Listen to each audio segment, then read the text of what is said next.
operations, and warfighting. So with that, sir, okay. Thanks a lot, Tim.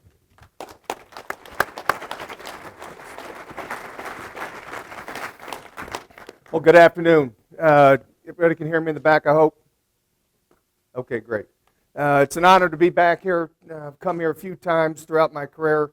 I retired just recently, but the chief has asked me to come down, to come to this each one of these different courses just to share a couple thoughts, put some tools in your kit bag if you so choose. I have been in your seats before, not so much the sergeant seats, but both as a lieutenant, as a captain down here. And I remember a lot of guest speakers coming through, and this was normally an opportunity to relax, sleep, kind of catch up, chill out, and then get ready for if I'm in battalion phase or whatever I was doing at the lieutenant side. I'll try to give you something that you all can take away and use as you get ready to leave this course and you get back to the units. So with that, here's what I'm going to cover today. First, again, thanks. Really appreciate everything. I think you guys and gals are the future of the military. You are. In this audience, you guys have heard this before. We'll be the Chief of Staff of the Army. We'll be the leader of the Armor Branch, the Infantry Branch, Foreign Armies. You are the future leaders. Sergeant Major of the Army sitting in this audience right now. One of them down the road. So, I just think these are unique opportunities just to take a breath and be, take advantage of the education that you get here. So I went to, before I came here, when I got this opportunity, I didn't want to bring you just stuff that didn't apply. So over the last 60 days, I've collected up feedback from 15 sitting brigade commanders from across the branches that are indicated there. And I asked them to focus on, the MCC, the basic courses that are down here, and the course for our non-commissioned officers that are getting ready to go be platoon sergeants. And so that's the feedback. It's recent. It's within the last 60 days from sitting brigade commanders and 2 of the 3 CTCs. And so I've got a couple sustains and improves, and I'll talk through each of them. Tell you to consider it, if nothing else, because it's not just coming from me from a year ago, a year-old dated stuff. It is relatively recent. Then we're going to talk a little bit about 385-63. Does anybody in here know what that is? AR 385-63? Anybody? Say again? Okay. It's a crappy title. And that's why people don't pay attention to it. I'm going to try to encourage you strongly to pay attention to it because you're going to find out now that we're back in the decisive arms training and operation environment, you need to be able to mass effects. And if you're going to mass effects, you need to know what those effects are. If you don't know what those effects are, it's kind of like gambling. Then we're going to talk a little bit about rehearsals. I have no idea why this is still such a challenge. And we'll talk a little bit more on what a rehearsal looks like that you may want to consider to some of the techniques and procedures so it's effective versus a brief back when you lose the will to live. Leader development. Again, this is something that it shouldn't be a separate animal from what you're doing in your daily business. So whether you're a company commander, platoon leader, platoon sergeant, it doesn't matter. This leader development program that's out there, they should occur at every level, and you need to know your training audience. So we'll go in a little bit of detail on that. And then I'm going to talk Ranger School because I always talk Ranger School. Okay, and I have a different perspective of it. This isn't a beatdown. Again, I remember sitting in the seats as a lieutenant, and everybody that would come in here would tell you got to go to Ranger School because we told you to go to Ranger School. That's not what I'm about, and that's not what I'm going to try to share with you. I will try to provide you a little bit of enthusiasm and motivation as to what you may want to consider, though. And then protecting the institution and some parting comments. It's a new piece that I've added to these discussions that I do. It's a personal issue, and I'll just share it with you because I'd hate for some of the key lessons learned that have come about not protecting the institution and learning that reflexive competency now versus waiting until you're much senior in rank and grade. Okay, so Brigade and BCT commander feedback. So the sustain, and this is for the officers and non-commissioned officers. This is company grade. Initially, I did this focusing on MCC, and then when General Miller told me it was going to be an expanded audience, I widened it out back to the aperture and got the feedback from the collective team. So engaged leadership, that's a compliment. Frankly, I was a little surprised to see this one. And what this is saying is all of you are at the non-commissioned officer and officer level for the most part.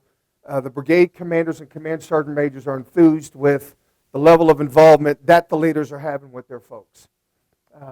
Coming out of a combat rotation, you don't always have time to do that because you're going from refit to cleanup to then redeploying. But now that we're starting to get a little bit of balance, it's about to start. It has been across the board one of the most significant positive pieces of feedback that I got from the leadership teams.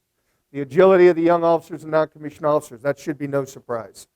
The environment that you guys are now coming into, although a lot of you may not have the same level of combat experience, you're still coming into this environment where agility is a premium. It's still very hot with the teams that you're joining or the teams that you just left. And so that's now part of kind of, the menu items that are within you. Tactical proficiency. Now the tactical proficiency is not the massing of fires, and we're going to get into that. It is once you make contact, how the leader responds and what the leader knows to do. It's phenomenal. The reflexive competency of the battle drills, knowledge-wise, within the leader and being able to direct it, it's an incredible skill and quality that the commanders are acknowledging. Fitness, which is a good one. I got to tell you, this has not always been throughout the force, and I kind of expected this to get destroyed by the sitting command sergeant majors, quite frankly, and I got the exact opposite feedback. That the level of fitness that the folks that are coming out of the schoolhouses, it's tremendous. So I would just tell you to continue that, because all of you who've been there for a little bit know how important that is. You can't lead if you're sucking. You just can't. Operating in a court environment, no surprise. It's part of our DNA right now. We've been doing it for the last 10 to 12 years. As a result, it leads into some of the weaknesses. So operating in a court environment, you're not synchronizing combat arms. You're integrating. You're sequencing, because you can't bring mass effects, and you're phenomenal with it. And then knowledge of TLPs. Note the term knowledge versus implementation. So there's no question that you guys and gals are leaving the schoolhouses with a great understanding of what the troop leading procedures are and being able to communicate it and teach it. But once you get underneath the gun and there's a timeline constraint, then we start cutting corners, and that's when problems start to occur.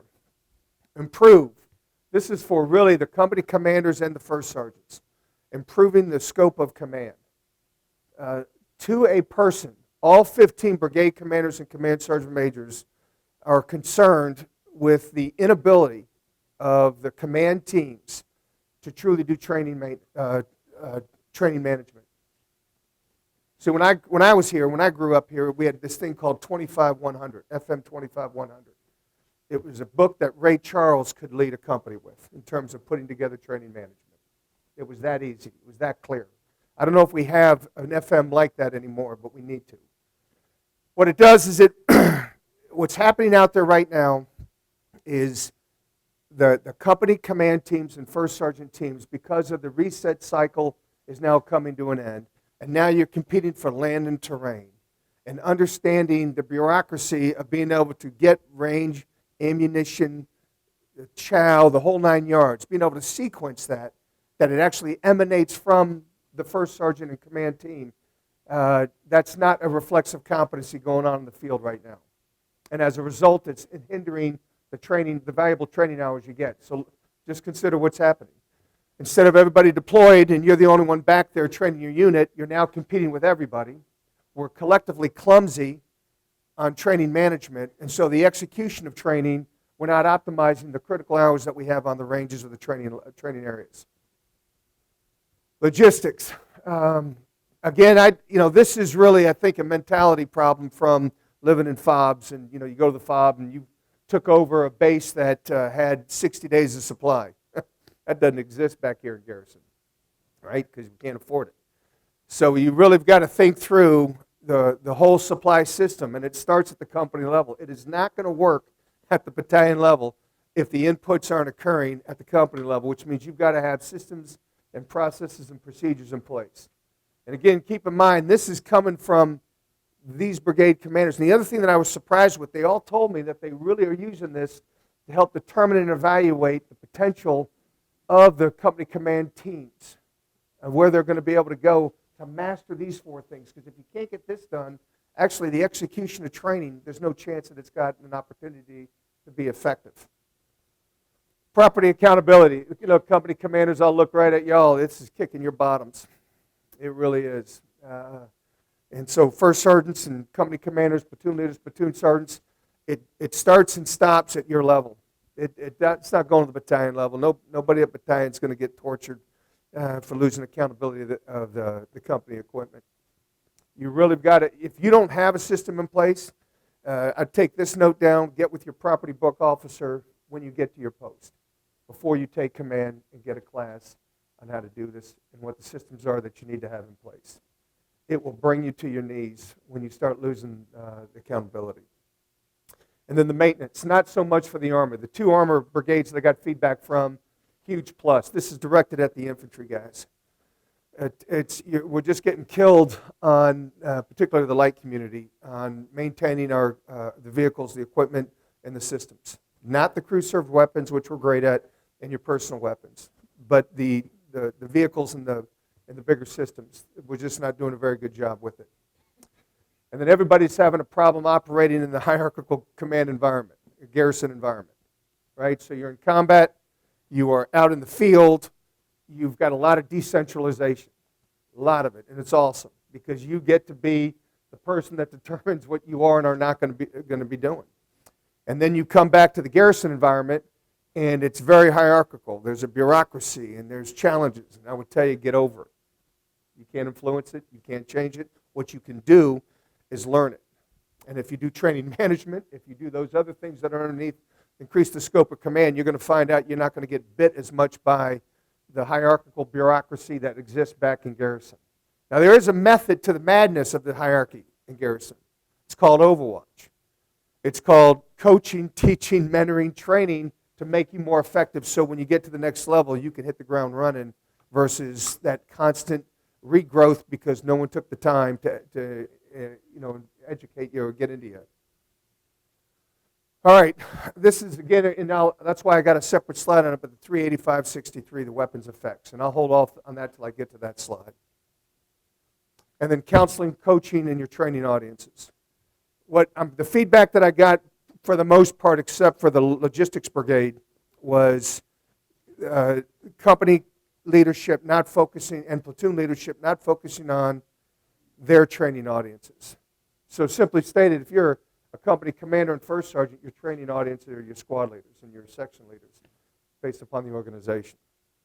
If you're a platoon leader, platoon sergeant, your training audience are your team leaders and section leaders, again, depending upon how you're organized. That's your training audience. That's where you're putting all your effort and energy into. If you're going up, if you think you're the primary trainer for your lieutenants, if you're at the company level, you're wrong. That's the battalion's responsibility. That's the battalion commander's job. His sole function in life, but that's command sergeant major, is to train the platoon leader and platoon sergeants. That's their function. That's job 1. Your job 1 at the company level is squad leaders and section leaders, depending upon, again, how you're organized.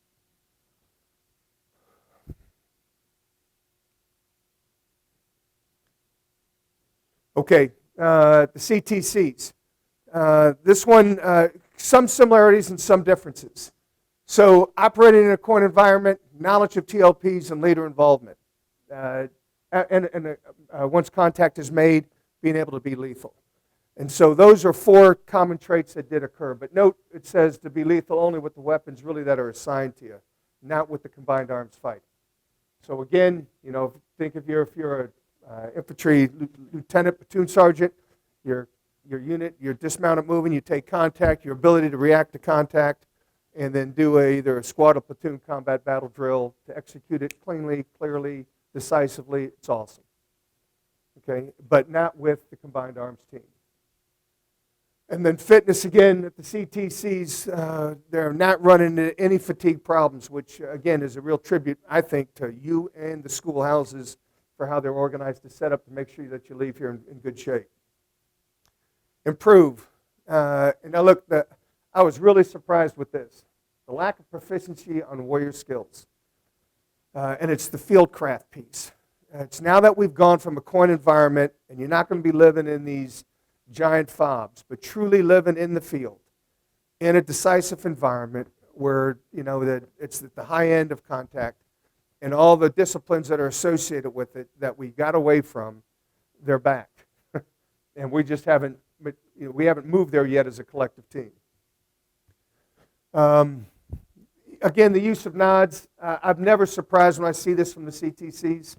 Put them on. Make your soldiers put them on. If you put them on, you're going to be more effective. If you don't put them on, you're going to be more comfortable, but you're not going to live as long. Failure to establish and follow SOPs. What this is really telling me is that the SOPs suck. I mean, that's why you're not following them. And that's the only reason why. And I went through a handful of the company and platoon SOPs just to get a sampling of them, and they were books. Who the hell's reading that? Nobody. All right, so get rid of it. Make an SOP that's useful, that's usable, that's brief, that gives you what you need to know. You don't need to repeat everything that's in doctrine.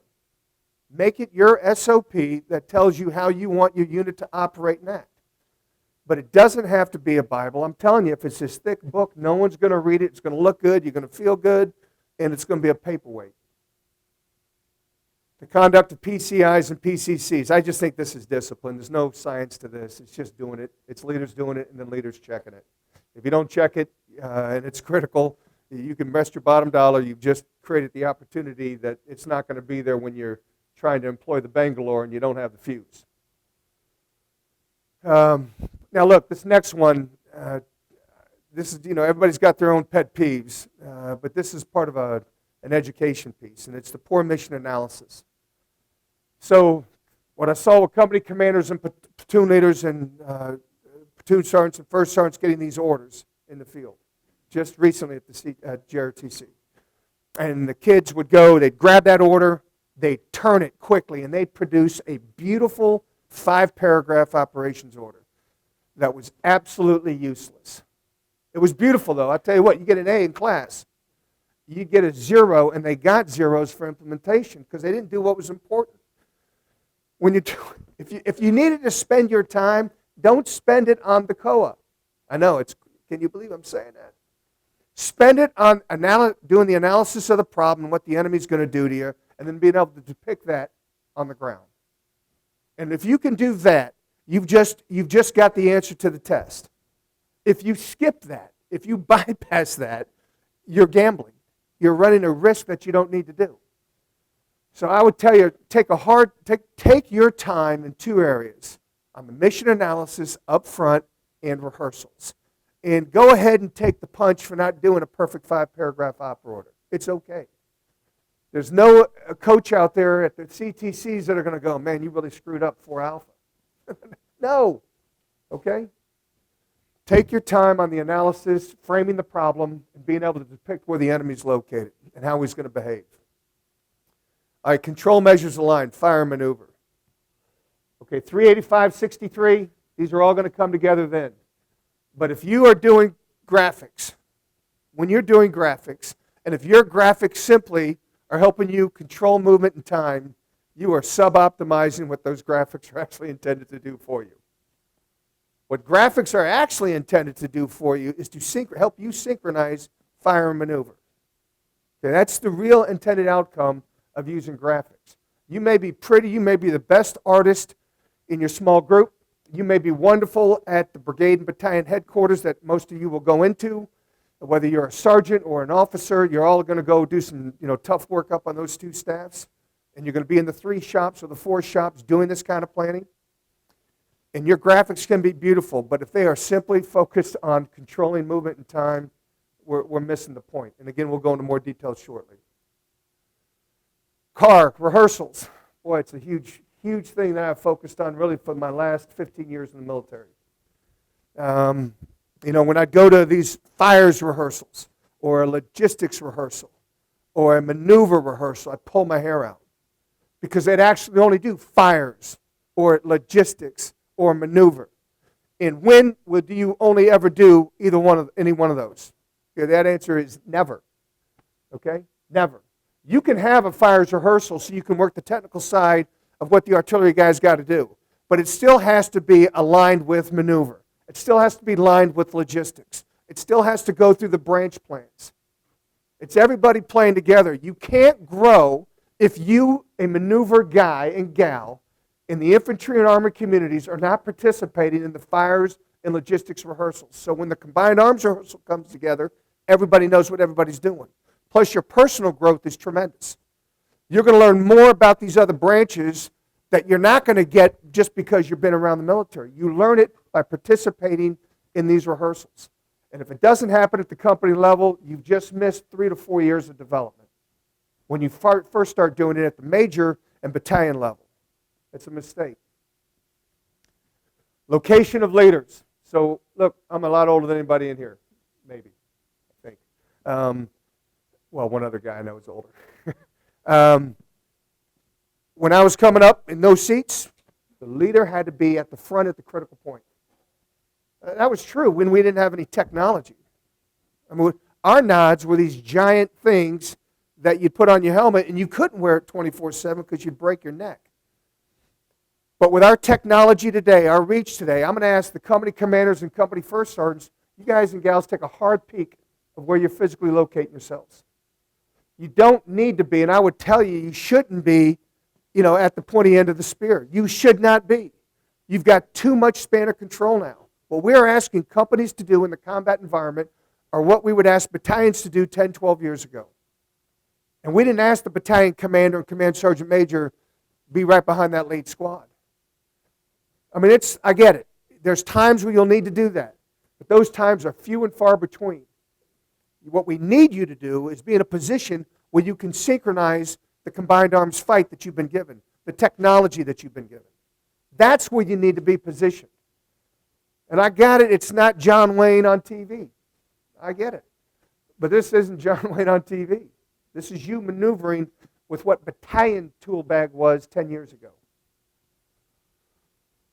All right, and then operating in a date environment. So we've gone from coin to decisive action at the focus of the training centers. And they're integrating them because these are skills that took us 10 years to really hone. We don't want to walk away from them. But the problem is when you're in a coin environment, it's sequencing the effects. It is integrating effects. It's not synchronizing effects. In a date environment, in this decisive action, we're trying to mass combat power to create an effect, an outcome at critical points. You can't do that using the coin principles. And the problem is all of the leaders that you're going to go work for, all of them right now, are stuck into a coin environment.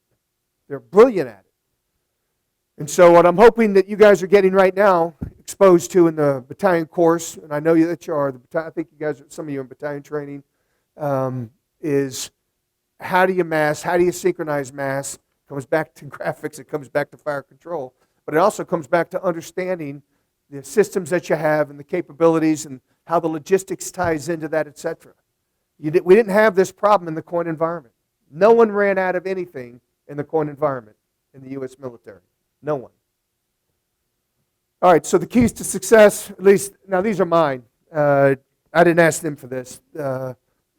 It should be no surprise. Good standardization of the PCIs and the battle drills across your formation. The ruthless enforcement of planning timelines. And I mean it, but you establish those timelines. You establish where you're going to focus your efforts. What you don't want to do, is not have a planning timeline when you start planning. Okay, that's guaranteed recipe that you're not going to get to the rehearsal. What I think is probably the most important thing that you're going to be doing. Planning focused on integration and enablers and effective use of control measures. You can only do this if you understand the effects of your weapon systems, though. Otherwise, you're just a pretty artist, and you're going to look good, and you're going to brief well, and people are going to go, that's a sharp kid, but it's going to be crap in terms of real effect. And then execute well thought out combined arms rehearsals.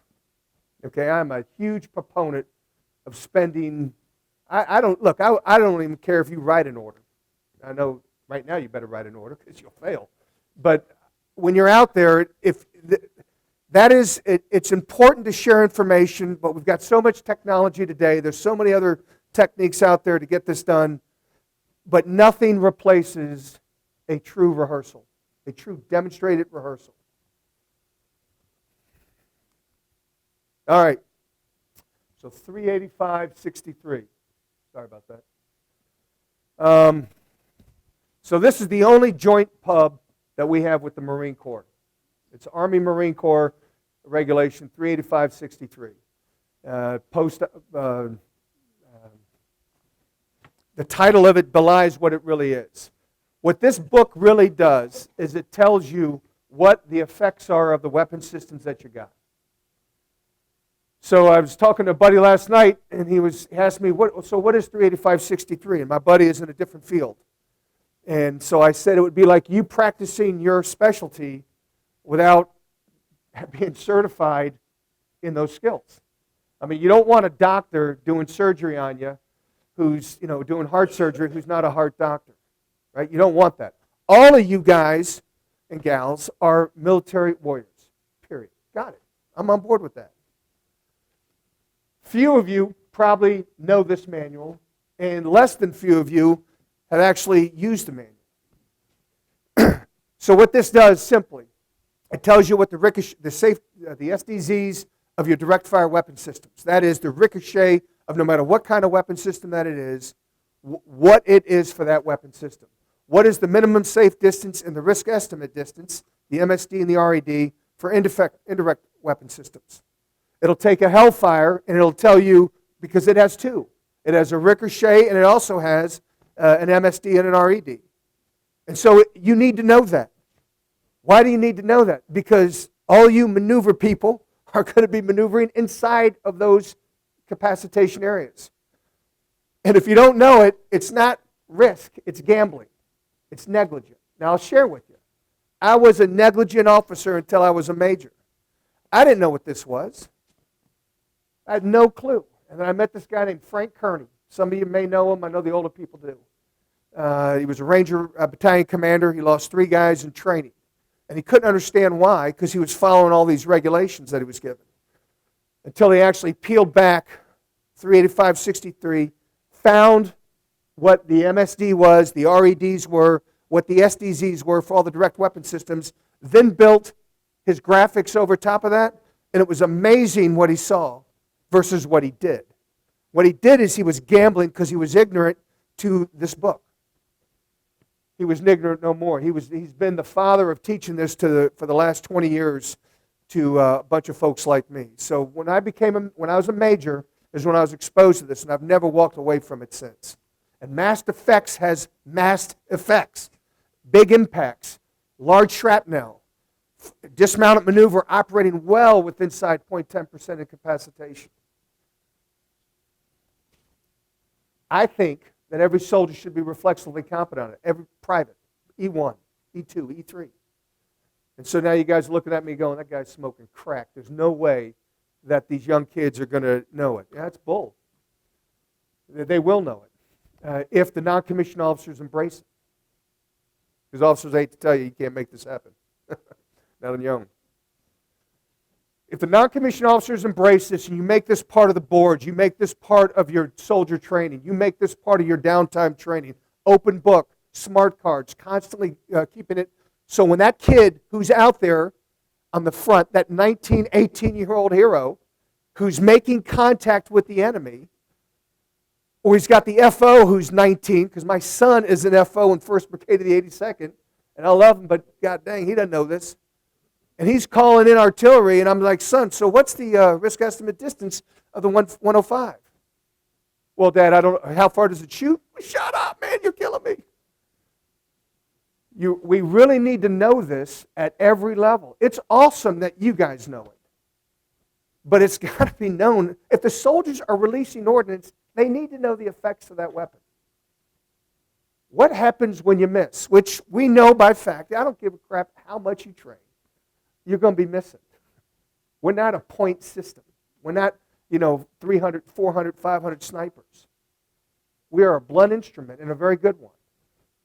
But blunt instrument is blunt. It's not precise regardless of reading the papers. So you got to know this. So open book test and promotion boards. And that's, the non-commissioned officer community will run that. My sergeant major bought into this. He was from the Ranger Regiment. My first one, my second one was from a cav unit, and he was phenomenal, and he bought into it. Without them being the father of this thing, it doesn't get pushed down throughout the entire formation. So we had our logisticians going through this, running the ranges, back briefing as they did how they were going to mitigate risk. Mitigating risk means I'm 0.10% inside the zone, but here's how I'm going to use the terrain to avoid, the shrapnel hitting me. Here's my graphic control measures that are going to show you we're not crossing this line until we confirm that the little bullets have started, the 105 rounds, and the 155 rounds have shifted or lifted. And here's the control measures we're doing. Now, why would we do that? We do that because the enemy's at a disadvantage and we're at an advantage. I'm not doing that because of some range regulation. I'm doing that in combat, and I'm doing that in training. And the ranges that you show up to on your post, you can and you're going to go, no, you can't. You can change those ranges at the company level. Those ranges are set up, and they add into it the error when people don't consider 385-63. So you'll get to a range, and you'll see the support by fire position in a position that you would never put it in. You can change that if you show the art and the science of 385-63. It's the regulation. But since so few people use it, we've allowed the conditions to affect our standards, and that's a mistake. And you can change it every day you go to the range.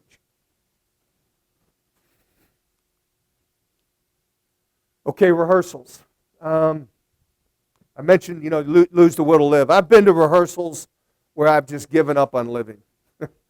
You're sitting in that thing, it's 140 degrees, and everybody's briefing, and they're moving these little paper icons around.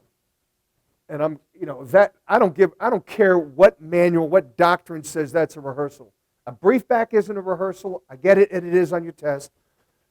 The paper drill is not a rehearsal to me. Neither of them. To do a rehearsal, you got to demonstrate it.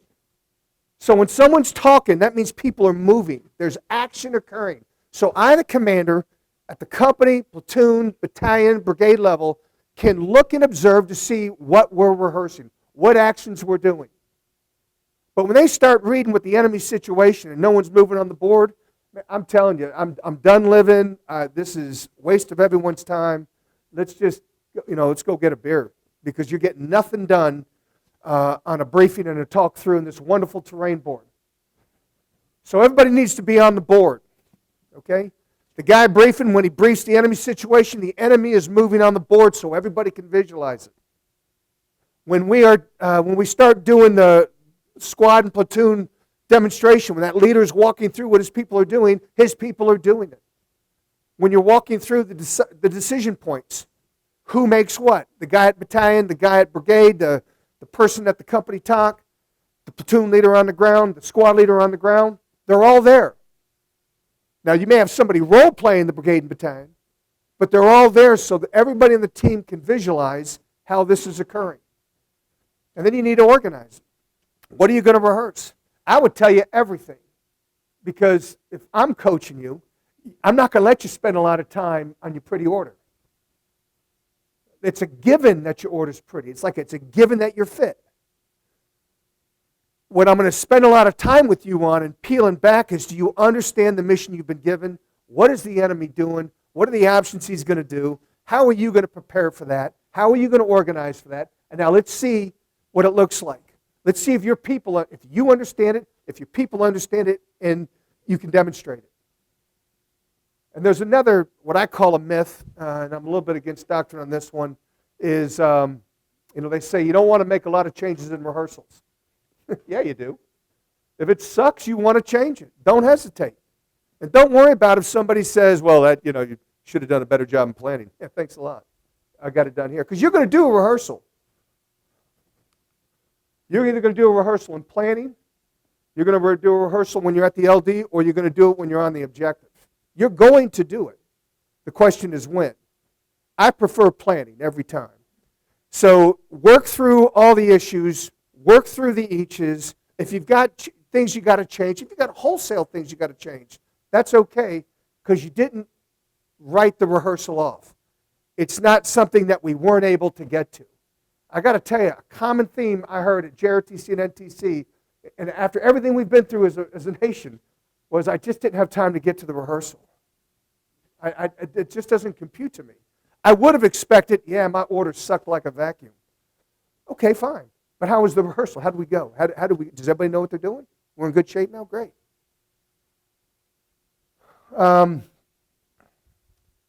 So the synchronization of combined arms, again, a constant theme. The 385-63 piece, the discussion with graphic control measures and rehearsals. You're rehearsing that. You're also rehearsing how to do a medevac. You're also rehearsing how to do the log resupply. And although I'm a little off kilter here, I will share with you that one of the things that I was really surprised in this decisive action environment is watching medevacs occur. By the way, they didn't rehearse this, because if they would have rehearsed it, there would have been they missed the rehearsal. The battalion was not able to do its rehearsal, which I don't get. But they have a beautiful order. Their medevac plan was that the airplane in a decisive environment is going to come in and land at the point of injury, because that's what we did in Afghanistan. That's what we did in Iraq. We were able to do that because we dominated so much. How do you think that worked out when they got to the CTCs with the full-scale enemy? As soon as that helicopter was visible, it went down. And they didn't have a backup plan. They didn't have multiple planes working to do the medical evacuation. Not surprisingly, everybody on the objective died. Now, I got it. It's a scenario, but it is what it is. So on these combined arms rehearsals, I said to you earlier that you want to attend the fires piece, you want to attend the log, you want to attend the maneuver. You can't satellite that off and say, the XO's got this. No, what the XO's got is bullshit. Okay? Give them things that you don't want to do.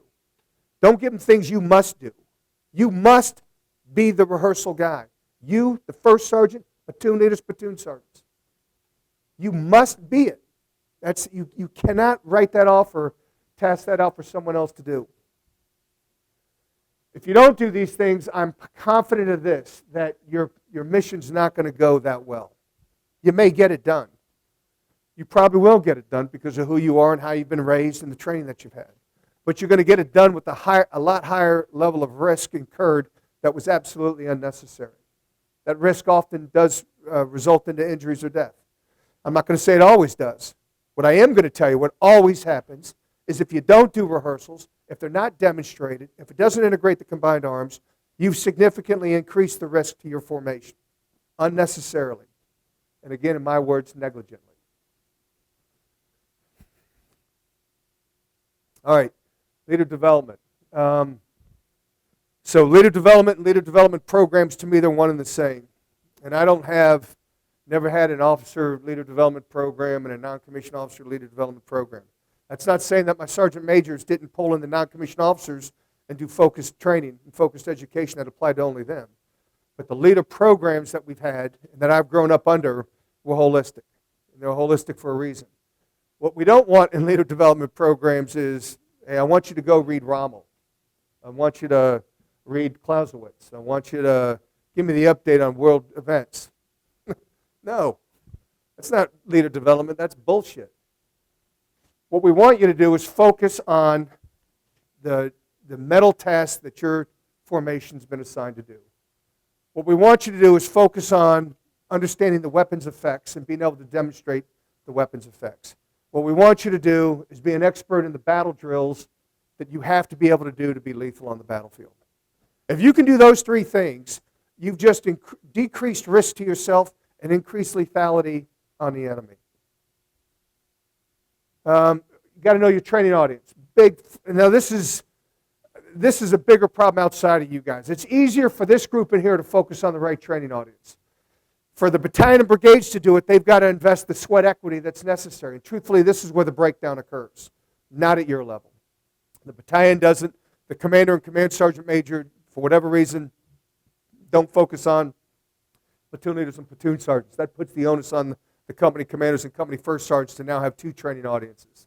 That's a recipe for imbalance, and it's not going to optimize the effect you're trying to achieve. You don't get to control that, I got it, but it's something that you certainly want to bring up to the chain of command through the officer and non-commissioned officer leadership if you're in a unit that doesn't have a leader development program where the leadership is focusing at the right level. Because this is always where, in my opinion, where it gets screwed up. And I told you what it should focus on, and now who should participate. Look, I think it's E4 and above inside a company, for sure, for your leader development training. So that's your corporals and your E4Ps. You guys can make your own decisions on what you want to do with it, but here's the deal.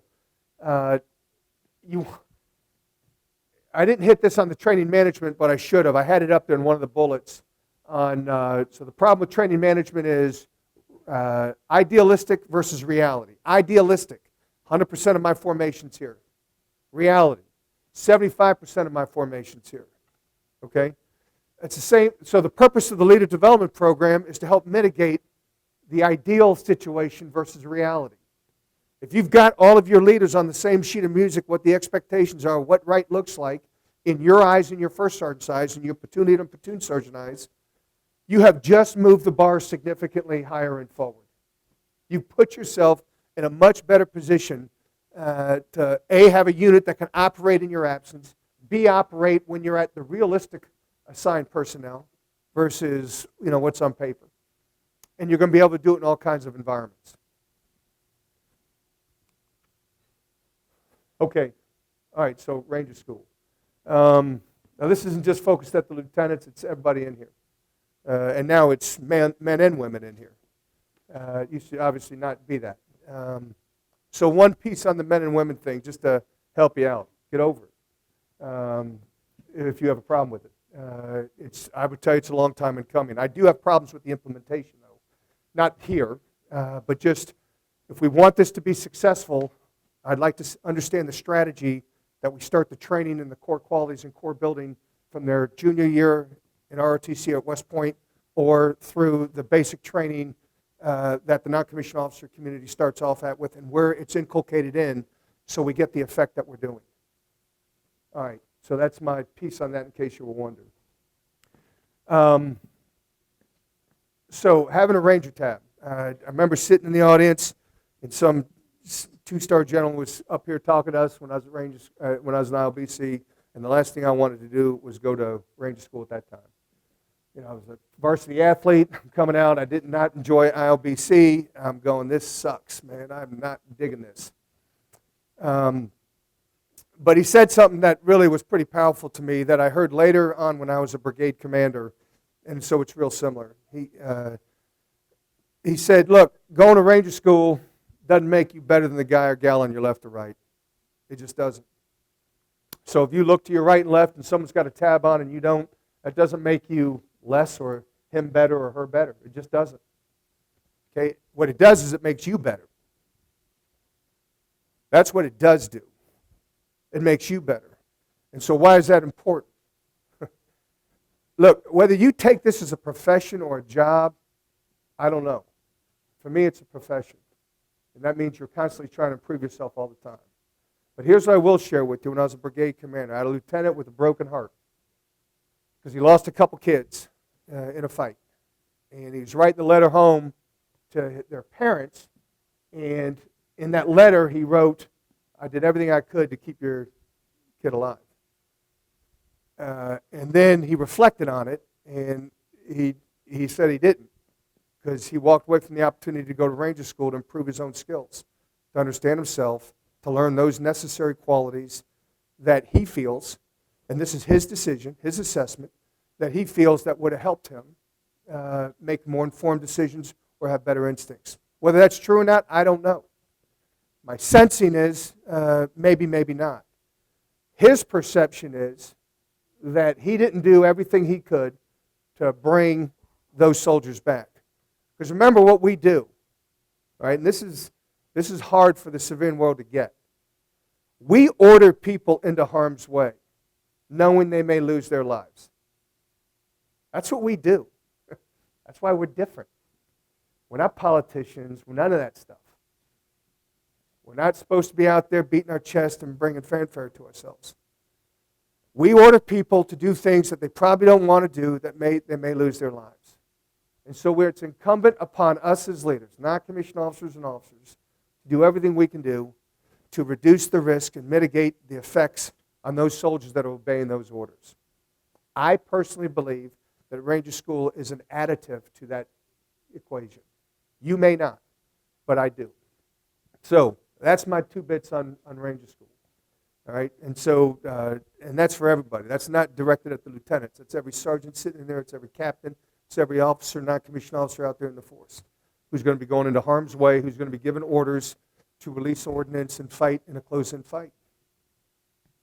And so, like we had logisticians from Bragg that we were sending to Ranger School, and I was getting pushed back here from Mighty Fort Benning. But we were the first unit into Afghanistan, and these logistics patrols, they're going into a hard fight. We needed help to focus on training our logistics lieutenants and platoon sergeants on an accelerated course. And we had about an 8-month notice that this was going to be going on for us. So we flooded it. And most of them did pretty good. All of them came back better, whether they graduated or not, every one of them.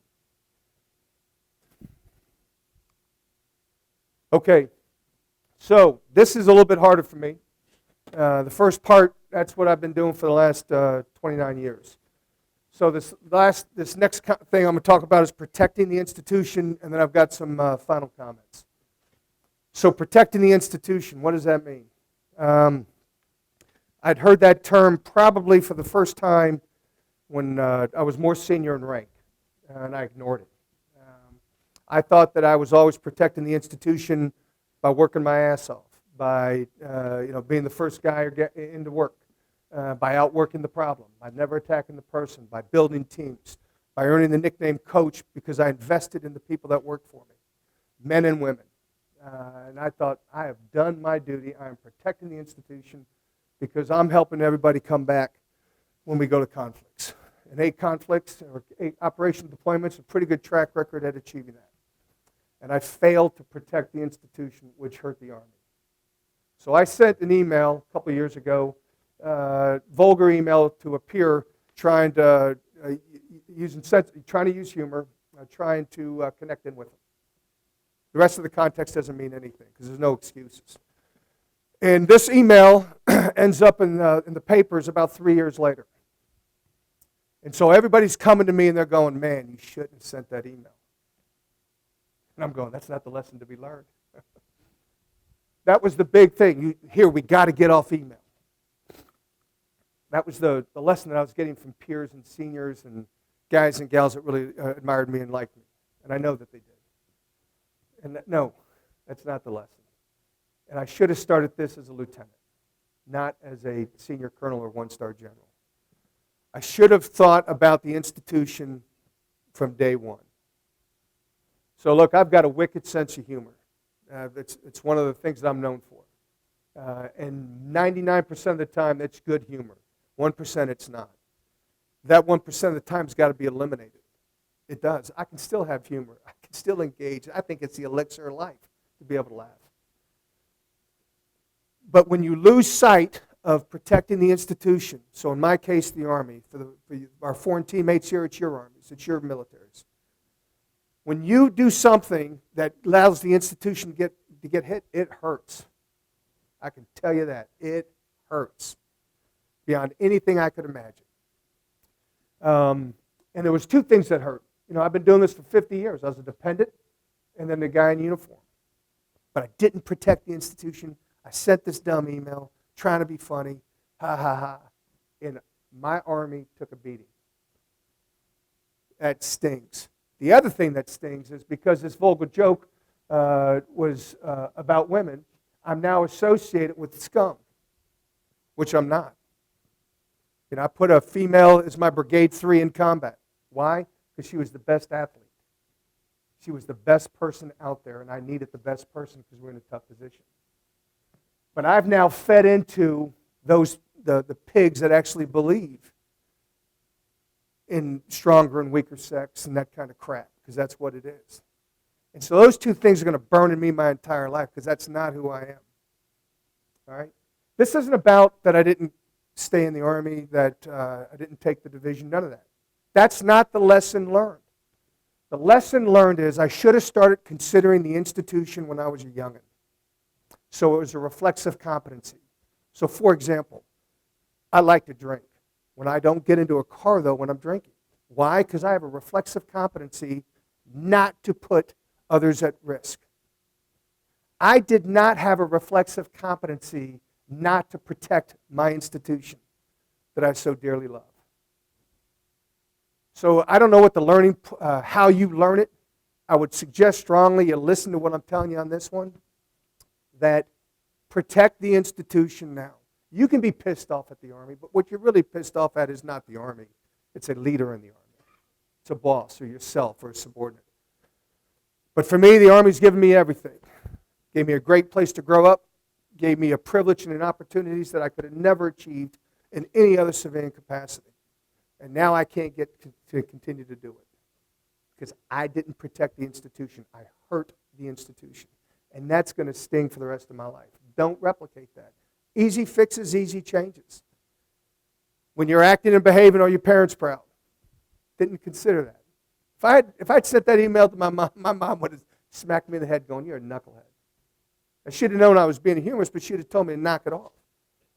So whatever your own filters are to help you develop that skill set, do it now. Don't wait. Because it's not just about rank anymore. I mean, you guys and gals have all seen that sergeant major in the paper recently, right? With the badges. You've seen lieutenant colonels and colonels that have been relieved for command for toxic command climates or for saying something that they shouldn't have. The flags are the easier ones because it's real visible. But now when we start picking on E5s and E6s, that stings me. That really pisses me off because I also hate to be a participant, to contribute, to allow our troops now to get targeted.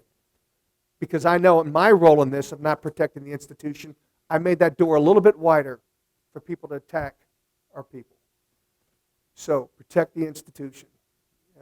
And the last comment on that is a lot of people have come to me and said, hey man, you really got screwed by the Army. No, I didn't. Not at all. I've been taken care of by the Army. The Army, I'm the one that hurt the institution. The institution didn't hurt me. So I just ask you all to consider that. All right, some final comments. I think it's a profession versus a job. And so what does that mean? I've been hearing that my whole life. And I remember sitting there and listening. I'm like, what the hell is this guy talking about? A profession is something you're constantly improving yourself on. Think of a doctor. Doctors don't go to med school, they get qualified, and that's it, they're done, right? No. They keep doing certifications. They keep doing new techniques. They go to these seminars. They're trying to grow. Think of our sergeants in the field. Why are they the last ones there? Because they're getting after it. They're preparing for the next thing. They're figuring out that they don't know something, and they've got more crap that they got to do, and they're trying to organize their day to get it done. Those company commanders that are in there burning the midnight oil. Now, look, I'm not a fan of all the extra hours if you don't need to use them. What I am a fan of is the constant improvement and growth that we go through in the military. So if you're a lieutenant or a sergeant out there and you're on year 4, 5, or 6, or if you're a lieutenant in year 3 and this is one more tour, that's it, that's fine. It's still not a job. Because if you don't keep improving, those soldiers underneath your leadership are at greater risk in combat.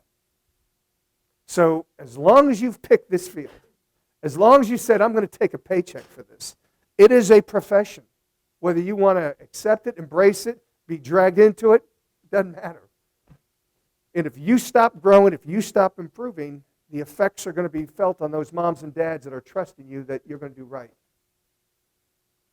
All right, so the last couple of things before I get to this. This is really directed at, used to just be directed at the officer corps, but now it's a growing trend, in my opinion, even in some of the NCO corps, and that is this careerism stuff.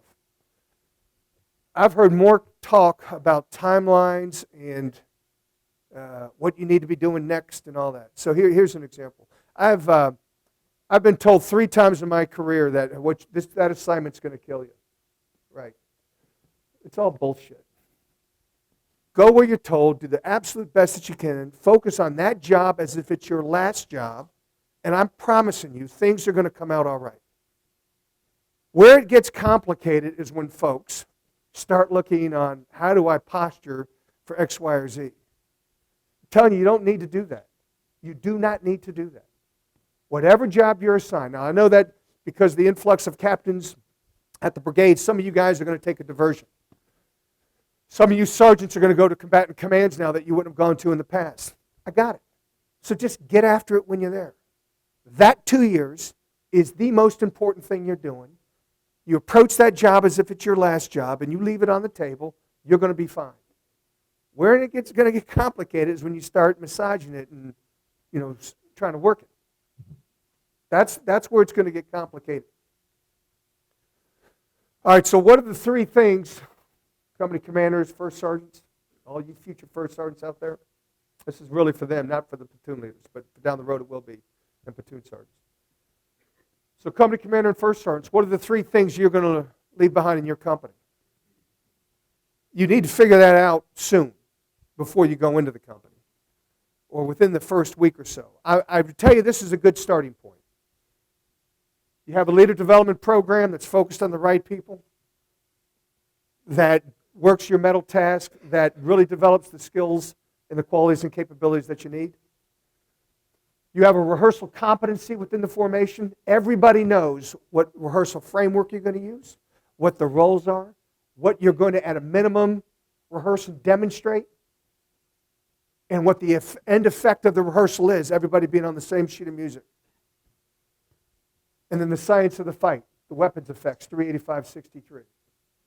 If you can truly master via smart cards, open book tests, whatever, and then you start to see when they're maneuvering in the field that they are manipulating terrain, that they're developing their own field craft because they now understand what ricochet effects are.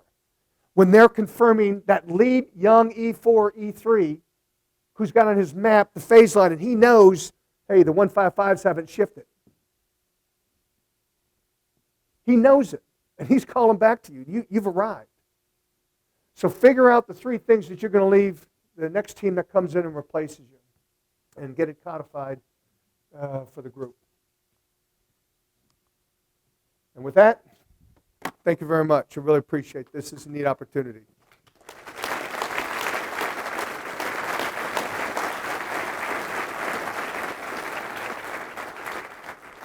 And I'll take any questions, and I'll give you back some time. But ask me any questions you want. I'll answer anything, and I won't hold anything back. I'll try not to. So after an event unit that creates a rift or causes groups inside the unit to take sides, what recommendations do you have on rebuilding cohesion and kind of reestablishing morale inside the unit? Yeah. So, throughout most of my career, I've tried to focus on the problem and not the person. And normally when you have rifts, unfortunately, the problem is our people. And so you can attack the problem, the core thing that generated it, but probably at that point you've already created, or the human side of this, the negativity, the hard feelings, the aggression has all already come out. So I think there's really only a couple ways to get after it, and that is you're going to have to bring everybody in, and you got to lay the problem out, and you got to make it transparent, and it's got to be uncomfortable, and you got to make it like an AAR. But everybody's got to have the ground rules that everyone's open game in it. And then if you can't get through that and rebuild it, then you're going to have to adjust the personnel. And it's uncomfortable. Been in two of those units that I joined that had just gone through it. One I saw do it magnificently. Another one by this guy, Frank Kearney, that I referenced. Another one done by another person that wasn't done magnificently. And those were the two different outcomes. He was able to bring us back in. There was some hard talking, and it was all ranks. It was open game. But we had to do it because the events, it was about, in this case, it was about improper behavior between wives, husbands, and stuff like that really created a loss of trust within the unit as we were getting ready to go do a pretty difficult mission. So that's what I'd say it is. It's not sexy. It's hard. It's tough. But you lay it out there. You bring it in. You treat it like an AR, and you break it apart. And everybody's open game. And I'll tell you, bring in someone outside of your unit to actually facilitate it, which makes it even more difficult because you have to open up your source. That is if you want to fix it. If you want to make it go away, then just change personnel. But your core problem won't leave.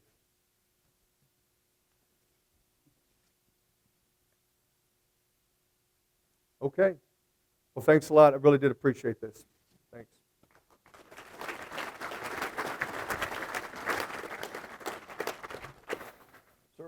here is lessons learned from Somalia to the global war on terror, and you've been part of writing this history. Part of your, probably some of your subordinates or their stories are in here because these are all stories from the school, folks coming through the captain's career course. So it's the updated infantry in battle. Wanted to share that. Thanks, brother. Appreciate it. Thanks a lot.